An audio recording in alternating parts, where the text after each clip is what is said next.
welcome. Welcome to Quizlet 201. This is for seasoned Quizlet users who will learn how to harness advanced features, bring edtech usage to the next level, learn how to search for what you need, customize what you find, and access premium content from partners. Hello. Oh, I see some people introducing themselves in the chat. Thank you so much. Oh, if you want to get into 101, go back to the site and you can get in by signing up for that one. My name is Maureen Lamb. Oh, I'm seeing more in the chat. Hi. Jose, could you put the link for the other session in there? Sure thing. Thank you so much. Hello, hello. Oh, so many greetings. Hi, my name is Maureen Lamb. I am a Latin and Ancient Greek teacher. I am a language department chair and an academic technology coordinator at the Kingswood Oxford School in West Hartford, Connecticut. Do we have anyone from Connecticut here? Let's see. Yeah. Oh, wonderful. We have some Connecticut people. Yay. Oh, and I know some people. Oh, I got a greeting in Latin. Thank you. Wonderful.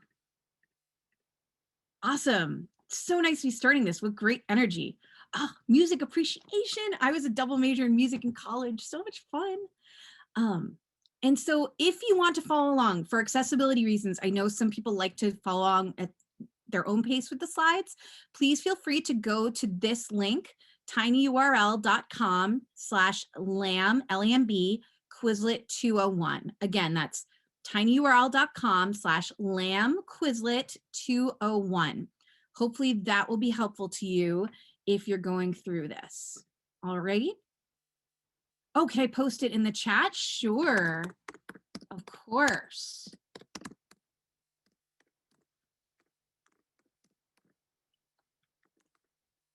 Yes, mics are off. Okay, but if you have questions, feel free to use the chat. Now, I will try to answer questions as I go. If I don't get to your questions right away, please don't worry. I will leave time at the end to answer your questions. And if you find that you have additional questions at the end that I did not get to, please feel free to email me, reach out on Twitter, or reach out on Instagram.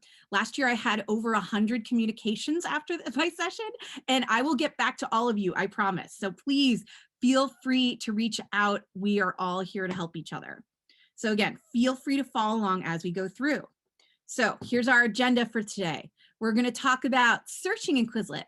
We will talk about copying and modifying sets, using exported Quizlet sets, adding sound to enhance sets, adding diagrams to enhance sets, and finally, expert verified solutions, which is a new feature that's really cool. So if you haven't checked that out, I highly recommend it.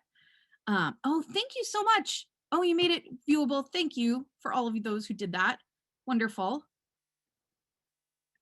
Okay. Oh, and something else about, oops, I'm going the wrong way. Help. Okay, there we go. Total wrong way. Hold on. 1 second. There we go. I'm going to share my screen again. 1 second, everybody. Okay. Getting back here. Oh, will you be able to view sessions later? I don't know. Thank you for taking that, Jose. Okay, let me share my screen. Here we go. Wonderful.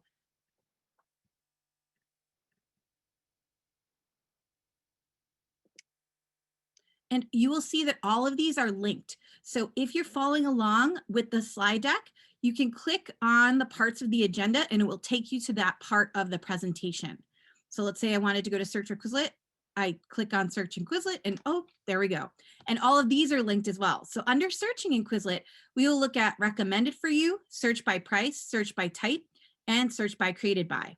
And just like above, if you click on this, you'll go directly to that. And so let me show you what this looks like in Quizlet itself. So let me share that.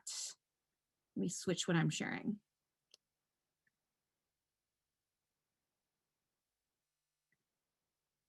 Okay. Here we go. So let's take a look at that. So here we have our wonderful search bar. And when you click in the search bar, you can see recommended for you. And so these are things that are recommended based on things that are new, things that you're searching for, etc. But there are many different ways to search. When you're going to search, you can, let's say I'm looking for something on the Odyssey. So I'm going to click in here, I'm going to write the Odyssey. And then I'm going to search. And lots of things, oh, look, I came up there. And so here are the different items you can search by. Here you can search by price, either free or premium content.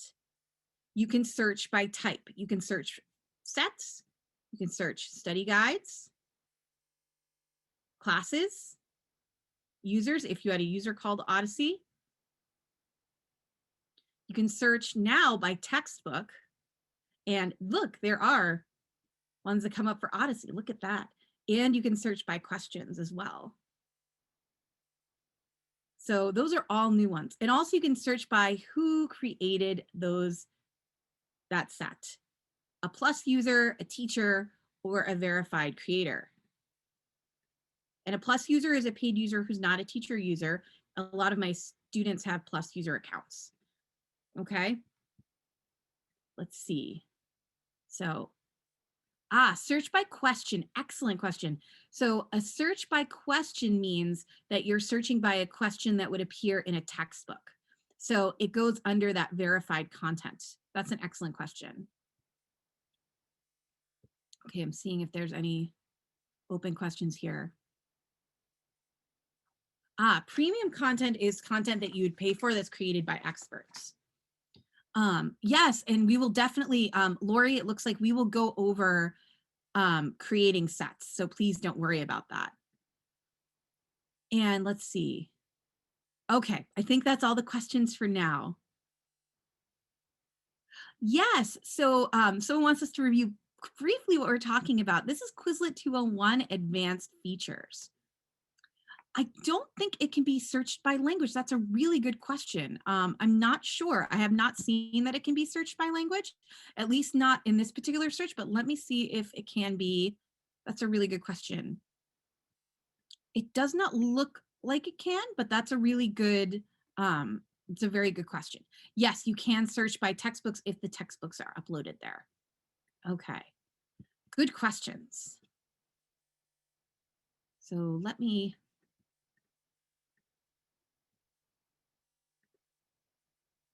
oh, you can search for Spanish, but it doesn't necessarily mean it's going to be, you can search by any particular language.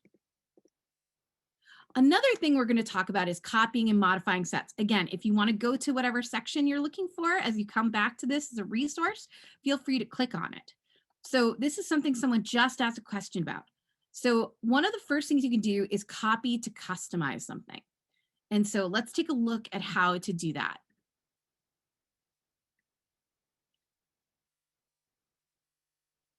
Yes, searching for textbooks would help in that. Excellent. Oh, someone asked, what's the point of searching by textbook? These are textbooks that are now uploaded for this. And so these are textbooks that you have to search to see if the textbooks are on there, but hopefully I think more will be added as we go on, okay? Excellent question. So let's take a look at what this looks like in Quizlet itself. So in Quizlet itself, let's say that I was looking for the Odyssey again. And this time I'm going to be looking for sets. This time I'll, okay, so let's say I'm going to copy this set. I'll click on this set. Oh, I can't because it's my own set. Let me look for another one. Okay.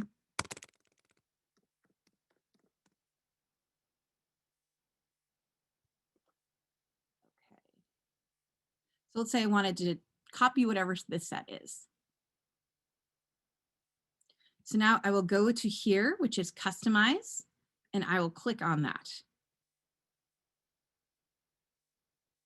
Now from here, I am able to create my own study set using the previous set.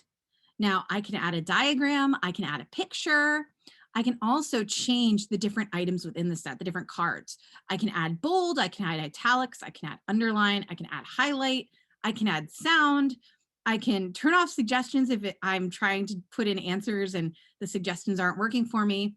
I can also add multiple choice options. So if I want this to appear when students are doing quizzing and I want to give multiple choice options for students to pick from, because I think it might be better for students to have options that might be closer to what the answer might be as they're going through, then I can choose this as well.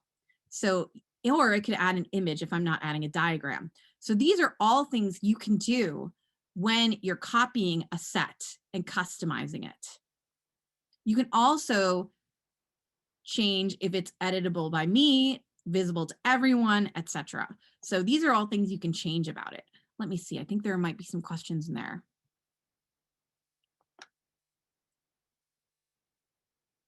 I don't know about the ad-free experience. It's an that's a good question. Email me and I'm happy to help with that.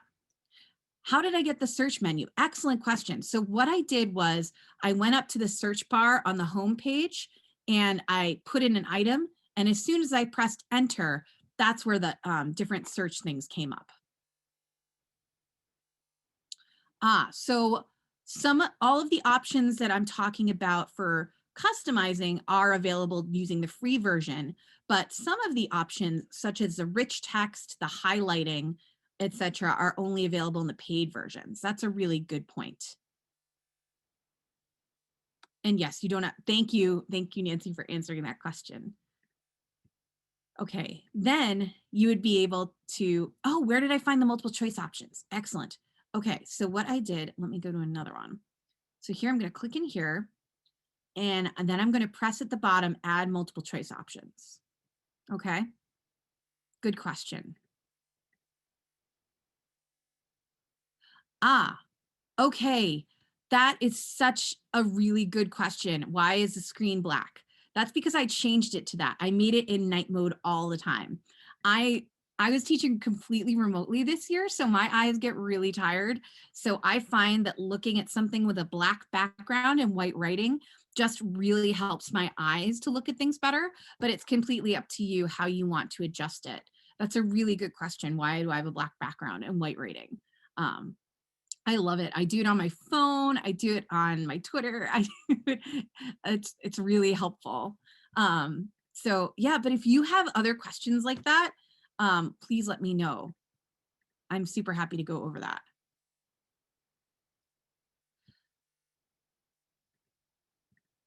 Oh, one more answer about multiple choice. Click on this and then click on add multiple choice options at the bottom.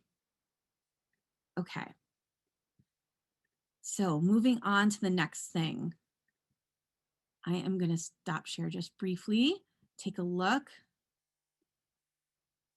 at other questions.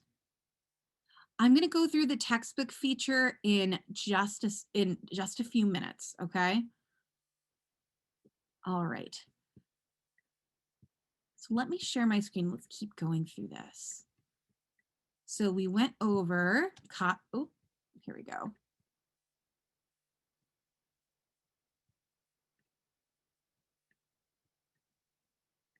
So we went over copying to customize. We went over different editing options, how with the paid versions, you can add these rich text options. So if I'm going to go through here, I would maybe change things if I'm using someone else's set, or I could copy a set from one of my other accounts. I have about 3 different Quizlet accounts from other schools I was at. And so I can just copy them over, which is really nice.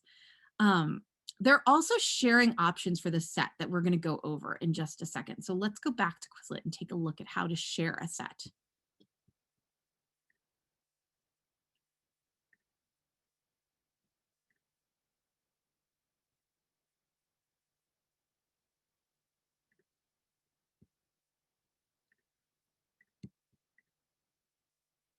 Oops, sorry, wrong one.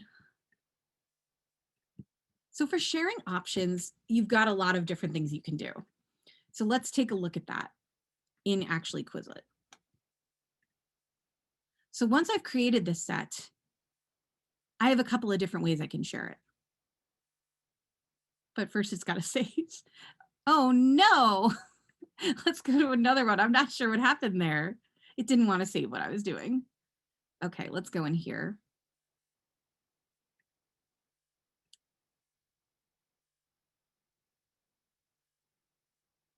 Okay, well, here we go. Here's a set, and there are a couple of different ways I can share it. I am going to look at first the share button. So here I can share by email. And just a caveat, you can only share one email at a time. So oftentimes, rather than just sharing an email, what I like to do is copy a link and then share it in an email to multiple people. That really helps. I also share on Google Classroom a lot. That's the way I communicate mostly with my students in terms of sharing things. Also on Remind, I found that especially during the pandemic, I had a lot of students who, when learning from home, would check their phones more often than they would check their email. So I found it to be really helpful to share on Remind. And if you don't know what Remind is, it's basically setting up a cell phone account. They don't have your real cell phone number, but you can email out things to them or via text, which is nice. Or not email, but send things to students via text, which is nice because we know that students often check their text messages much more than their email. So that can be really helpful. So those are all different sharing settings that you can use. And let's keep going. And I know I have a bunch of questions, and if I have not gotten to your question yet, I'm so sorry, but I'm going to keep moving a little bit here.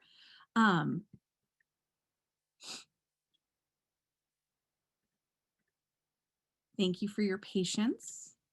You can also combine sets. I find that I do this in a couple of different ways.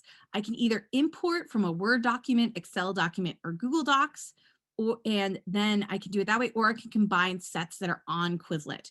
And I know that this is one of the things I get asked probably most often. Oh, thank you so much, Catherine, for searching by languages. Thank you so much. Really appreciate that. That's super helpful. Okay, so this is how you combine sets. So let's take a look at how to do that on Quizlet. And again, if I have not gotten to your questions yet, I apologize. So go to these lovely three dots here when you're in a set, and then go to combine. And so here, let's say I wanted to add this, and then I wanted to add the Odyssey, just because I'm going to compare Aeneid 2 to the Odyssey. And when you're combining sets, you also can choose what exactly you're combining. So, and you can look in folders, you can look in classes, things like that to look for sets. But here, I can be creating flashcards here. I can be creating a spelling game combining these sets. I can be creating a writing game combining these sets, a test game, a match game, a gravity game. I can print these two sets, or I can create a new set. And that's what I find that I do most often is creating a new set. Oh my goodness, I'm so sorry. Here we go. Let me do that again. I am so very sorry. Oh my gosh. So what you do is go here, go to these three little dots, go down to combine. And here you can see, you can look through your sets, you can search, you can look through your folders, you can look through your classes. However, you can also change what exactly you want this to do. So you can combine flashcards, you can combine a spelling game, you can combine a writing game, you can combine for a test, you can play a match game with the two sets or however many sets you want to combine. You can play a gravity game with the sets you combine. You can print the sets you combine, or what I really like to do is create a new set with the sets that I am combining. And so that's what I will do most often. So let's see. I am going to put two sets together. I'm going to put this one and this one together, and I'm going to create that and press go. And it's going to just take a minute.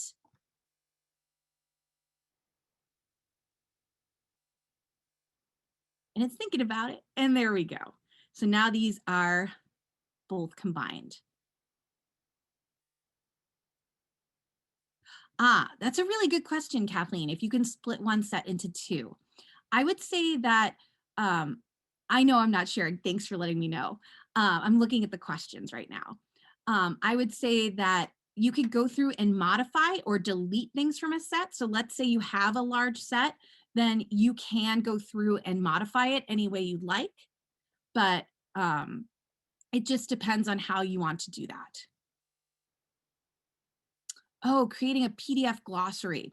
So what I like to do is, yes, you do still have each set separate. Excellent. So yes, exactly. Make a copy and delete the ones you don't want. Oh, the PDF. So what I like to do is go to print and then save as PDF, if that helps you. I know that's helpful to me. Go to print and save as PDF. Good question. Okay, let's keep going. Great questions, everyone. Next, we're going to talk about using exported Quizlet sets. Now, oftentimes I put everything on Quizlet.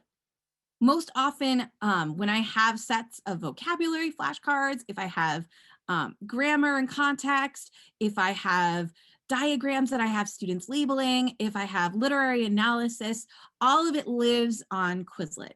And then I export it to other things. And so I just want to show you for a second how to do that. So let me just quickly check questions. I know there are other questions out there, but just hold on one second and I will try to get to as many as I can after this. So let's take a look at Quizlet again. And so here we are going to look quickly at how to export. So once you have created something,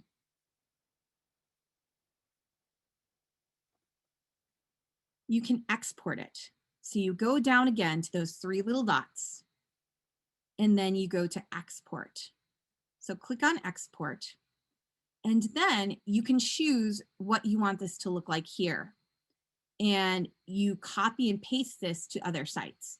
So you can choose if you want a tab between the term and the definition, or comma, or something customized. You can also alphabetize it like that if you want. You can also choose if you want a new line between rows, if you want a semicolon between rows, etc. And you can just press this to copy text, or if you're on a Mac, you can do Command C, or if you're on a PC, you can do Control C, just depending on what you want to do. And so then you can copy the text